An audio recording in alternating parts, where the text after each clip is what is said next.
I am Reese Tisdale, and this is The Future of Water, Bluefield's podcast in which we talk about all the ways which companies, utilities, and people are addressing the challenges and opportunities in water. Today, it's going to be all about household water management. We're going to be joined by Bluefield analysts Nina Rossiter and Amber Walsh. Certainly, they're approaching the domestic water usage not only in the U.S., but also globally from a couple different angles. Amber's understanding of the basic layout of how water is used in the average household, and Nina's primary focus on digital applications, solutions, and companies across the competitive landscape. Essentially, making a household smarter provides different perspectives on what the market looks like today for domestic and household water applications, but also what it looks like going forward with the entry of new technologies and solutions, and also partnerships that we're seeing across the landscape. This topic and discussion stem largely from a report recently released by Bluefield in January in 2022, so earlier this month, Domestic Water Drivers and Emerging Trends for Advanced Water Management in the Home. We look at a couple different countries and what are the key trends, opportunities, and players in those markets. So with that being said, let's get into the conversation with Nina and Amber. This is going to be a good one. All right. I'm joined by Bluefield analysts Nina Rossiter and Amber Walsh. So just for a couple of introductions, I know Nina has been on the Future Water podcast before, but Nina, for those not in the know, you seem to be a bit of a nomad. So admittedly, I have no idea when I ask this question. Where are you today? And I guess, where are you heading? So 2 days ago, I actually flew to Orlando. And that's actually where another coworker of ours, Eric, he used to live there. And recently he moved to Chicago. So he had some recommendations for me. And Orlando is more than just theme parks, I've learned. It's actually got a lot to do. And I'm excited to explore during the weekends, check out, the Blue Springs and whatnot. So excited to be here. How long are you going to be there for? Here for a month, and then have to figure out what to do after that. TBC. This is it's a new world, and I think you embody the remote work and or homeless experience. A bit of both. Exactly. So Amber, this is definitely your first time on the podcast, but I know you're in Boston, or actually Hopkinton. Which for those not in the know is a starting point of the Boston Marathon, to give you a reference. But how are things with you, and welcome to the Future of Water? Good. I'm excited for this. So, and Amber, you play a big part in this. The topic of home water management came about in recent months. And essentially, there's been a convergence, for lack of a better way to put it, of requests and interest from clients about household water management. These companies like digital water firms or vendors, technology companies, big tech is another way to put it in my mind, and also consumer products companies that are actually in the household, and they're trying to figure out how does water, not only they understand how water gets into the home, they have some idea of how it sort of flows through the home, where it goes. But there are all these different factors. Technology is playing a big role. Also, the role of climate and other factors are shaping how we think about water management. And household water management has traditionally been overlooked, maybe, and partly because of its share of the pie. Obviously, industry and agriculture, as we know, takes up or uses and consumes a significant amount of water. A household, on the other hand, less so. But that doesn't mean it's not an opportunity, because it's shaped by all these different externalities and stakeholders. So let's just start from the top, Amber, and let's kick it off with you. Can you help us define what is domestic water and how we should think about it? Yeah, definitely. So domestic water, that's going to be the water used both inside and outside your home. When we're talking about indoor water use, we're talking about what water is used in the bathroom, the kitchen, and to wash your clothes. Outside, we're talking about lawn irrigation and water used to wash your car. And Although in the US, this is about like 8% of total withdrawals. Globally, it's closer to 12%. So, like Reese, you were saying, it is a small share of the pie, but it is important to think about. There's a lot of diverse stakeholders, and I think it's a super interesting space. When we think about domestic water, we can think about its relation to the population. So, areas of high growth, we might see increases in their domestic water demand. And I think the other thing we definitely think about in the US, the US is a big market, but in some recent analysis you did, you looked at the US, you also looked at Australia and the UK specifically. Those were the benchmark countries to get an idea of all these different factors shaping it. But in the US, I mean, as we know, there are now conservation targets once again being implemented in places like California that will influence that. And we've already seen, in places like Arizona, you're not allowed to have, or you're discouraged from having grass, at least in your front lawn. I remember at one point when I lived in Phoenix, people were actually painting their front lawns green, like the dirt, and it kind of crazy what people imagine of the front yard. Green has something to do with happiness in the home. I have no idea. So, but when we think about all these players, I mentioned California, but maybe you could give us a broader idea of why should the homeowner individually care? And maybe then we can talk a little bit about the stakeholders as well beyond that in a minute. But why should the homeowner care about its own water usage other than just paying the water bill? Definitely. So first, about paying their water bill, they might care because it's going to cost them more money as time goes on. We see here in the US, water bills are on the rise. So, and that's a trend seen in other places as well. In Australia, we saw increases not as significant as in the US, but the bills are on the rise. So you're using more water, you're definitely going to be paying more. So you might care about that. There's also policies, like you mentioned, mandates to reduce water usage in your household in times of drought. There's also incentives. So you could get a rebate to get a more water friendly fixture in your home. So you could get money back and improve your home. Also, if you care about the climate or the environment, as water scarcity becomes more prevalent and you want to reduce water in your home, you're helping out others. And we've seen that. So like we have storms, floods, droughts, they've been really costly. So if we could reduce drought, that would be great. And then I guess just on the basic level, if someone else in our neighborhood is conserving water or not watering their lawn, then of course peer pressure plays a role in that, especially in water scarce environments, to not be the only person in your neighborhood turning on the sprinklers and not thinking about your water consumption. So do you look enviously at those that have a brown lawn where all the plants are dying because they're using less water? I might have to start doing that, but I think it really is, following what's going on in the news and what's in your neighborhood or local environment and what is the right action to take for your home. That's really important these days. Yeah. And I think back to Amber, your point about increasing bills, right? I mean, water bills can only increase so much, but I think we look at them, do the sort of a benchmarking exercise every year. It's usually around midsummer in which we do this.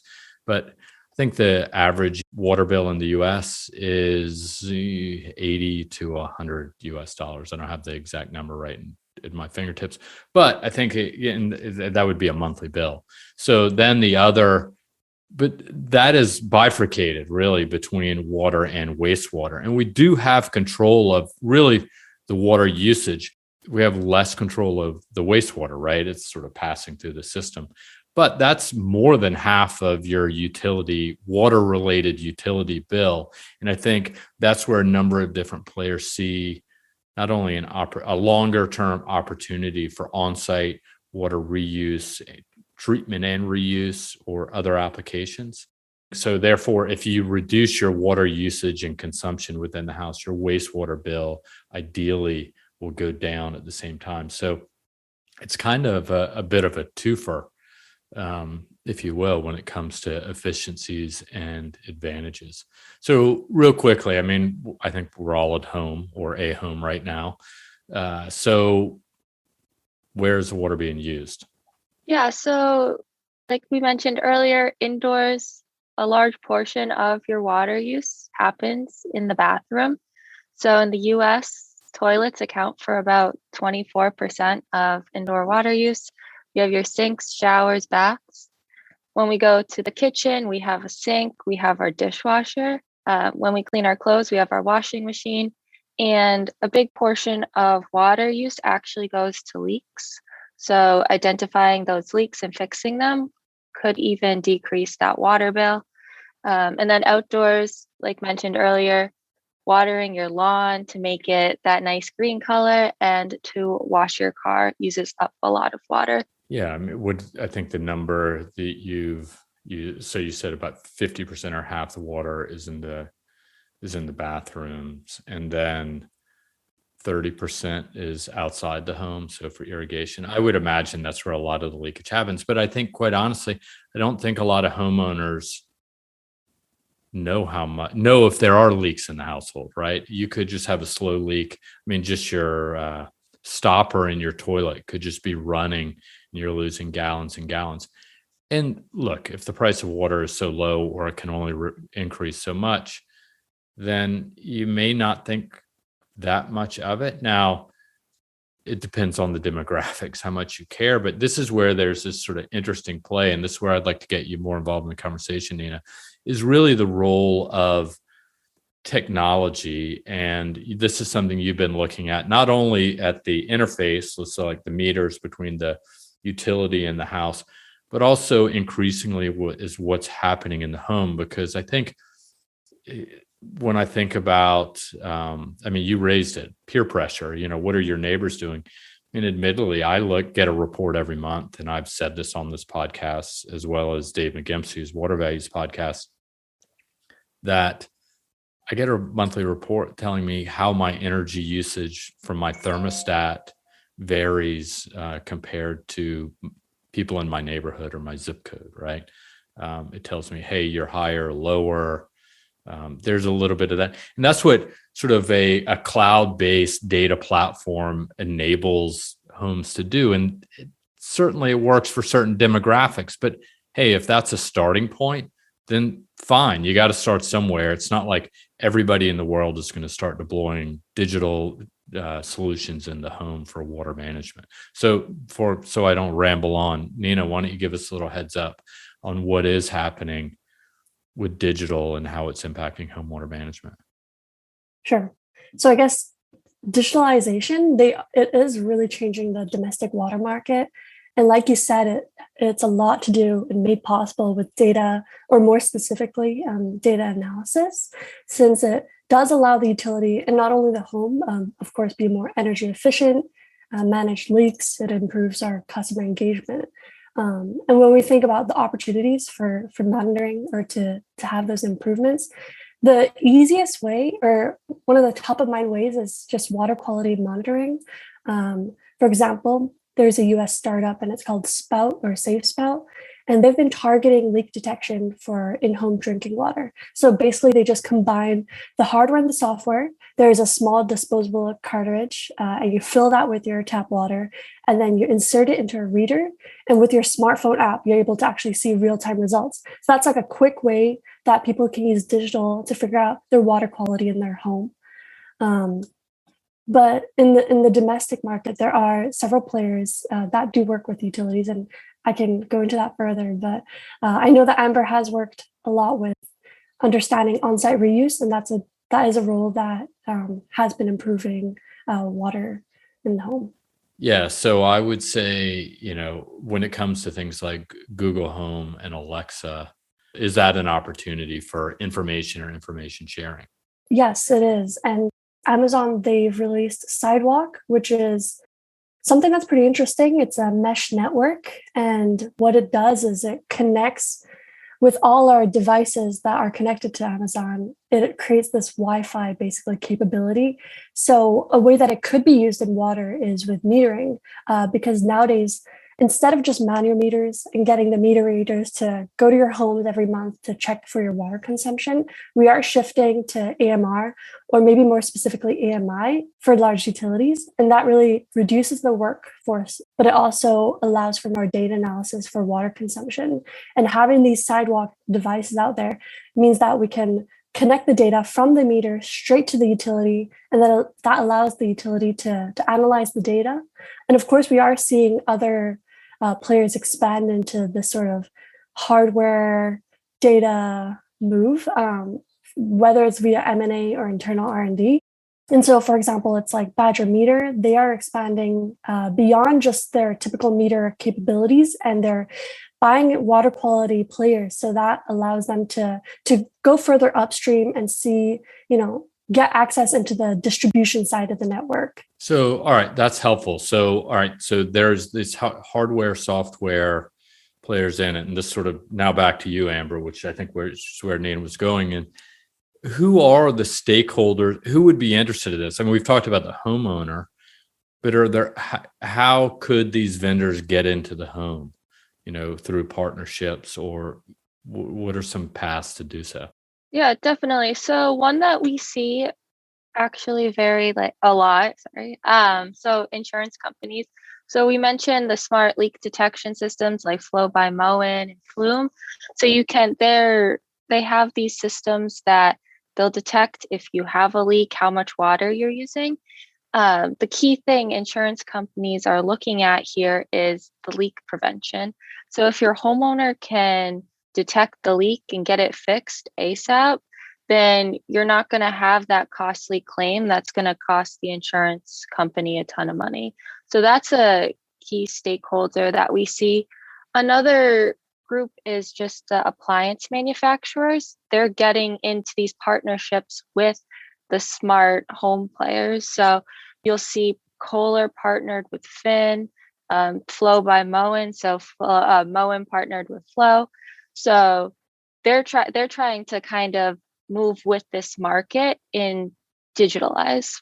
What's interesting, I think, and we talked about this, I believe it was earlier in the week, which it dawned on me, but I think you mentioned appliance manufacturers. You also mentioned the insurance companies, and that makes perfect sense. There's so much data and information that they could potentially capture. I mean, we talked a little bit about water quality, so there can be ongoing water quality sensors, testing that. And that's obviously the topic du jour, at least in the US, if not the rest of the world, with things like lead and PFAS. So I think there's this concerted focus or converging focus, not only just on basic infrastructure and climate, but also on water quality. But I guess my point is insurance companies and appliance manufacturers or vendors, they don't necessarily know who their end users are, right? I mean, that's something that came up. So Nina, I think you were the one who may have brought it up, or it was someone else. Exactly. So that is a market channel that is becoming pretty aggressive, the relationship between smart home appliance manufacturers and insurance companies. And like you said, it is a huge focus on leak detection. And that's really because in the home, what we found is that in both Australia and the US, around 30% of domestic property claims is from water damage. So, of course, that means the insurance companies, they're on the hook. They don't want to pay that much, so they need to make some changes. And one way they do this is really having the homeowners to install these smart home leak detection devices, because then the homeowner, they're notified of the leaks right away, they fix it, and that reduces the insurance payouts for water damage. And of course, with policies, it's these applications for smart home appliance manufacturers, they have these applications and they're connected to the policyholders, because often insurance companies, they don't even have an email address for these policyholders, since we get them from maybe local insurance agents. So that kind of allows insurance companies to really get an idea of who their end users are. Yeah, I think that's really important. And that's not unique to the water sector. When depending on your business model, if you have a distribution or distributor network, those distributors are not telling the primary, who are their customers, because they obviously don't want in the case of the insurance companies, the agents don't want the larger insurance company, Chubb, for instance, doing an end around and going straight to the customer and offering discounts and maybe even going direct. That's always a concern. But it's also similar for the hardware and equipment, right? So when you install a Bosch dishwasher in your household, right? So you install it, or an LG, whomever the manufacturer is. That company doesn't necessarily know, because typically you go to an appliance vendor, whether it be, showing my age, it could have been Sears back in the day, or Best Buy, or whomever. So this gives them more insights and information into that household and exactly what is happening. Now, there's also, even if there is data collected in real time, which is kind of where the future is going potentially, is if the home gets smarter, and it doesn't have to be everybody, it just has to be a good sample size of insights. And then consumer products companies are interested, right? I mean, because there's not only tying into it's not just appliances. I mean, you have to have detergent. There's soap, there's toothpaste, there's laundry detergent, there's other cleaners, there's all sorts of things that go into the household that could benefit from this quote unquote data. I don't know if Amber, you had any thoughts on that. Yeah, just when we're talking about kind of detergents, it just brought up a cool point about reuse. So there's another aspect of it where there's some really cool solutions going on, but there's also an increasing emphasis on home reuse. So if we're trying to reuse gray water, so that's going to be water coming from like your washing machines, it's going to be, I would think, down the line that detergent companies are going to start looking at, okay, what can I make that's going to clean the clothes, but then also be easier to go through the gray water reuse system and be reused in the home. I think that's a really good point. Now let's get into a major challenge for this, right? So in the markets we've looked at, the UK, the US, Australia, housing stock, it's pretty well established. There's plenty of it, but there is new build happening. So I think, Amber, you had raised one of these points about what's the best way or easiest way to get into this market. So I'll leave it at that and let you pick that up. Yeah, definitely. So new builds, I think that's going to be the key to having more of these gray water reuse systems in the home. If you're looking at just an existing home, you're going to have to redo some plumbing. And it also requires that homeowner to take initiative to install the gray use or to like get the plumbers out, get the whole system going.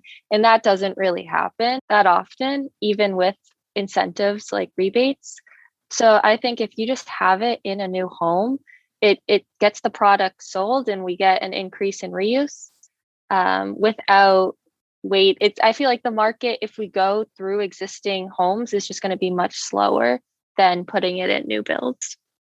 Yeah, I agree. I mean, like anything else, greenfield development is always the best time to capture sort of economies, design. And I think to that point, I think in some of the analysis we've done, there are property developers, large property developers, developing tracts of homes, and they're incorporating smarter water fixtures and or appliances and monitoring into the house from the outset. To think about doing it in my home doesn't seem all that exciting or capital efficient, quite honestly. I'm not going to lie.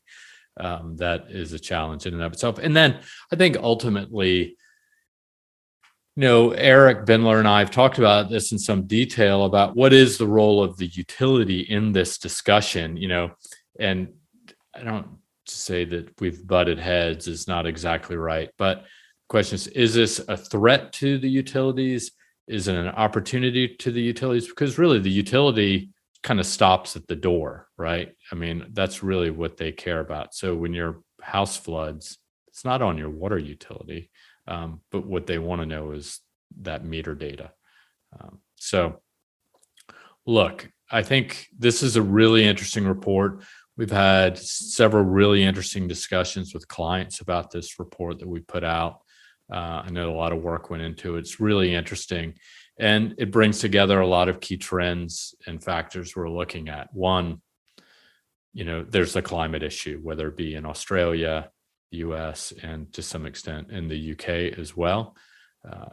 Secondarily, but not of any less importance, it's the digital or technology applications that we're seeing in the home.